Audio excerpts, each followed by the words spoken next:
Akil ingin membeli sebuah beg tangan buatan amal daftar syarikat secara atas talian untuk dihadiahkan kepada isterinya bersempena dengan ulang tahun perkahwinannya.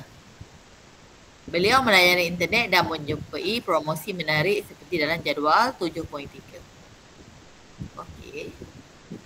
Syarikat ABC di Malaysia menawarkan diskaun sebanyak 25% daripada harga asal RM2,099. Perhantaran adalah percuma ke seluruh semenanjung Malaysia.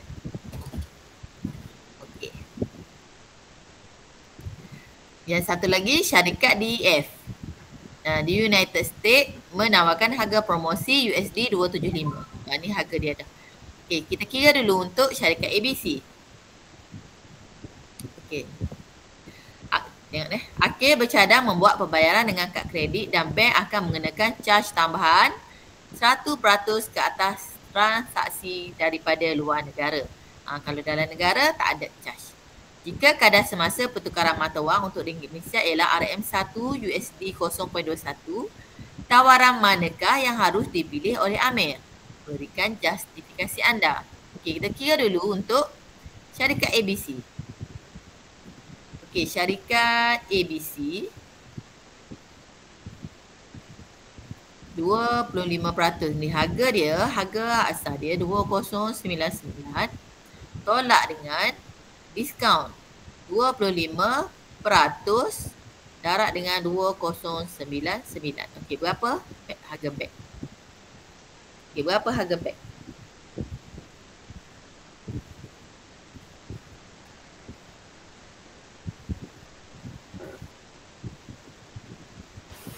RM1,574.25 1 574 74 25 sen. 25 sen. Okey, ni untuk syarikat ABC ya. Syarikat ABC. Untuk syarikat DEF. Syarikat DEF.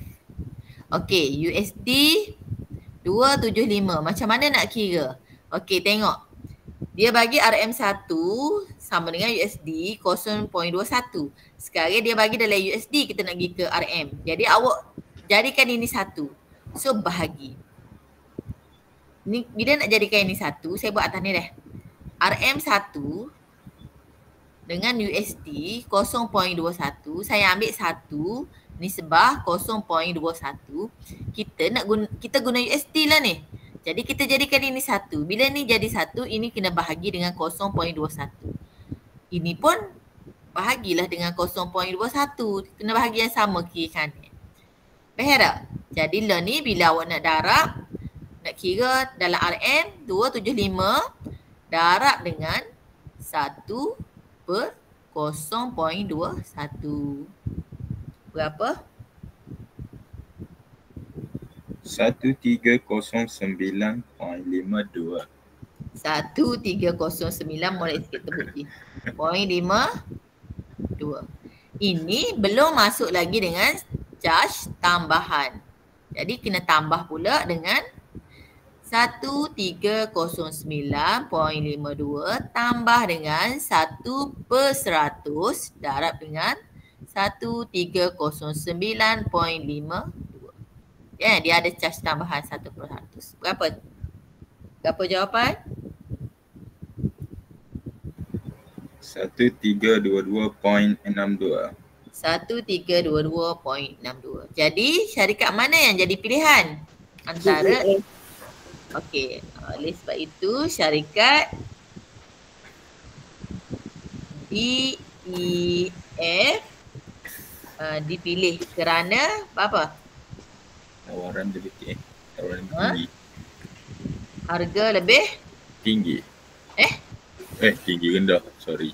Harga lebih rendah ataupun lebih murah. Boleh bertimbang. Kita guna murah lah untuk harga dah. Untuk banding. Harga lebih murah.